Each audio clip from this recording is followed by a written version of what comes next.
अस्सलामु अलैकुम नाजरीन, आज का वाकया बड़ा ही सबक आमुज और दिलचस्प वाकया है। इस वाकया को आखिर तक सुनने के बाद आपके रग रग में ईमान की रोशनी जाग जाएगी। इस वाकया को जरूर सुने, इससे आप नाजरीन को एक बेहतरीन नसीहत मिलने वाली है। वाकया है हजरत ईसा अलैहिस्सलाम और एक मुर्दा बादशाह का। प्यारे नाजरीन, अल्लाह ताला ने इंसानों की रहनुमाई के लिए जर्रे जर्रे में निशानियां रखी है। यहाँ तक कि अल्लाह ताला अपने नबियों को वह कुव्वत अता की जिससे वो दुनिया की सारे राज जान सके। अल्लाह ताला ने अपने हर नबी को मुख्तलिफ मोजज़ात से नवाजा ताकि दुनिया उनको देखे और अल्लाह की कुदरत को पहचान सके। आज हम हजरत ईसा अलैहिस्सलाम के हयाते मुबारक से एक बहुत बेहतरीन ईमान अफरोज वाकया पेश करेंगे जिसमें हमारे लिए गहरी नसीहत मौजूद है। जैसा कि हम सभी जानते हैं कि हजरत ईसा अलैहिस्सलाम अल्लाह के हुक्म से मुर्दों को जिंदा कर दिया करते थे। फिर क्या हुआ जब उन्होंने एक बादशाह की खोपड़ी को रूह बख्शी कि खोपड़ी जिंदा होकर क्या कहा। जानने के लिए वाकया को पूरा जरूर सुने।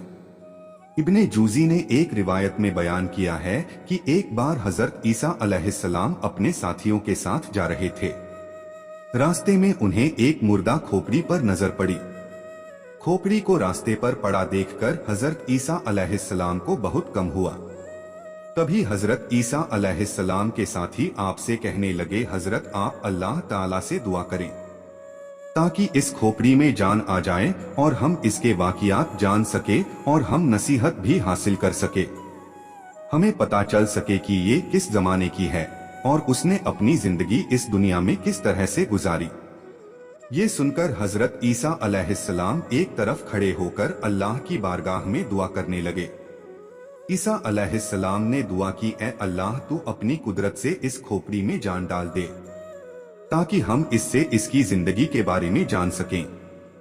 अल्लाह ताला ने हजरत ईसा अलैहिस्सलाम की दुआ कबूल कर ली, जिसके बाद खोपड़ी बोलने लगी, ऐ अल्लाह के नबी, मुझे अल्लाह ने आपकी बातों का जवाब देने का हुक्म दिया है। आप पूछिए क्या पूछना चाहते हो। ईसा अलैहिस्सलाम ने कहा, तू मुझे सबसे पहले ये बता कि तू इस दुनिया की कौन सी शख्सियत है। उस खोपड़ी ने जवाब दिया, मैं इस दुनिया का बादशाह था। ईसा अलैहिस्सलाम सवाल किया, तू कितने अरसे तक इस दुनिया में जिंदा रहा। उसने जवाब दिया, मैं 1000 साल तक इस दुनिया में जिंदा रहा और मुझसे 1000 औलादें हुई। ईसा अलैहिस्सलाम ने फिर सवाल किया कि तेरी हुकूमत कैसी थी। उसने जवाब दिया, ए अल्लाह के नबी, मैं एक घमंडी बादशाह था। मैं बड़ा लालची था, मुझे दुनिया फतह करने का बहुत लालच था और मैं अपने मकसद में कामयाब रहा। मैंने हजारों शहर फतह किए, हजारों जंगें जीती और हजारों बादशाहों को कत्ल किया, मगर आखिर मौत मुझे भी आ गई। मेरे पास इस दुनिया से ले जाने को कुछ ना था। जो कुछ मैंने फतह किया इसी दुनिया में रह गया। मेरी 1000 बरस की जिंदगी मेरे कुछ काम ना आ सकी और मुझे ये पता चल गया कि ज़ुहदो तकवा से बढ़कर कोई दौलत नहीं और लालच में बर्बादी के सिवा कुछ नहीं हासिल हुआ, और ये भी अल्लाह ताला को राजी करने में सबसे बड़ी इज्जत है, क्योंकि अल्लाह ताला हर एक को उसकी कोशिशों का फल देता है, चाहे वो जिस मकसद में की गई हो। मैंने दुनिया फतह करने में अपनी पूरी जिंदगी लगा दी और अल्लाह ने मुझे कामयाब करता चला गया और मैं अपनी कामयाबी के लालच में अपना इस दुनिया में आने का मकसद ही भूल गया। उसके बाद वो खोपड़ी खामोश हो गई। ईसा अलैहिस्सलाम और उनके सभी साथी ये सुनकर एक गहरी सोच में पड़ गए। प्यारे नाजरीन, ये सच है कि दुनिया दिल लगाने की जगह नहीं है। ये तो फानी दुनिया है, जो यहाँ आया उसे एक न एक दिन जरूर जाना है। मगर अफसोस, हम सभी लोग इस दुनिया में हमारा आने का मकसद हम भूल जाते हैं। हम इस दुनिया में आकर इसी दुनिया के हो जाते हैं, जबकि हमको हमेशा याद रखना चाहिए कि आज नहीं तो कल हमें मरना है और हमें इस दुनिया को छोड़कर जाना है। प्यारे नाजरीन, इसी तरह एक और वाकया ईसा अलैहिस्सलाम के साथ पेश आया। एक दिन हजरत ईसा अलैहिस्सलाम रास्ते से कहीं जा रहे थे कि आप अलैहिस्सलाम के साथ एक अहमक यानी बेवकूफ भी आकर आपके सफर में शामिल हो गया। आप दोनों अभी कुछ दूर ही गए थे कि रास्ता जंगल के रास्ते से गुजरने लगा। फिर अचानक रास्ते में एक बड़ा सा गड्ढे दिखा। आप दोनों उस गड्ढे के करीब से गुजरे। उस अहमक ने जैसे ही गड्ढे में झांक कर देखा तो उसमें एक बहुत बड़ा हड्डियों का ढांचा दिखा और कहने लगा, ये किसका ढांचा हो सकता है? ईसा अलैहिस्सलाम फरमाने लगे, ये मैं नहीं जानता। उस अहमक ने कहा, ए अल्लाह के नबी, वो कौन सी इसमें आजम है जिसे आप पढ़कर मुर्दों में जान डाल देते हैं? मुझे भी वो सिखा दीजिए ताकि मैं वो पढ़कर इस मुर्दे को जिंदा कर सकूं। ईसा अलैहिस्सलाम ने फरमाया, चुप कर ए अहमक, तुम उस इस्मे आजम को नहीं पढ़ सकता।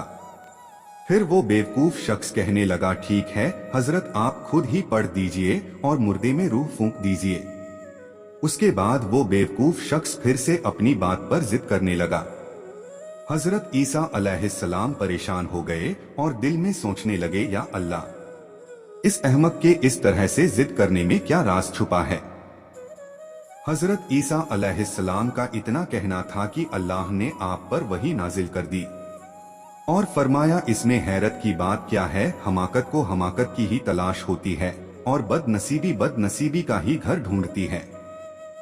इतने में उस बेवकूफ ने उन हड्डियों में इस्मे आजम पढ़कर फूकने की कोशिश की। हजरत ईसा अलैहिस्सलाम उसे समझाने की कोशिश की तो कहने लगा, ए रूहुल्लाह, अब आप अपना मोजज़ा दिखाने में बखीली करने लगे हैं, या शायद आपकी जुबान मुबारक में पहले जैसी तासीर नहीं रही। ये बातें आप अलैहिस्सलाम को नागवार गुजरी और आपने उन हड्डियों पर इस्मे आजम पढ़कर फूंक दिया। जैसे ही आपने ऐसा किया, उन हड्डियों में हरकत पैदा हो गई और एक बहुत बड़े भयानक शेर में बदल गई। उस शेर ने एकदम से उस अहमक पर हमला कर दिया और उसको पल भर में चीर फाड़ कर टुकड़े टुकड़े कर दिया, यहाँ तक कि उसके खोपड़ी के 2 टुकड़े कर दिए। ये देखकर हजरत ईसा अलैहिस्सलाम शेर से मुखातिब हुए और कहा कि ए जंगल के दरिंदे, तूने इतनी तेजी से इस शख्स को क्यों मार दिया?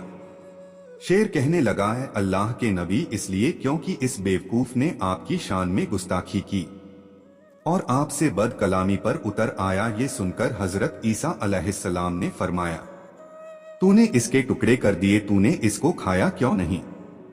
शेर कहने लगा, हजरत, मेरा अब इस दुनिया से रिज़्क खत्म हो गया है।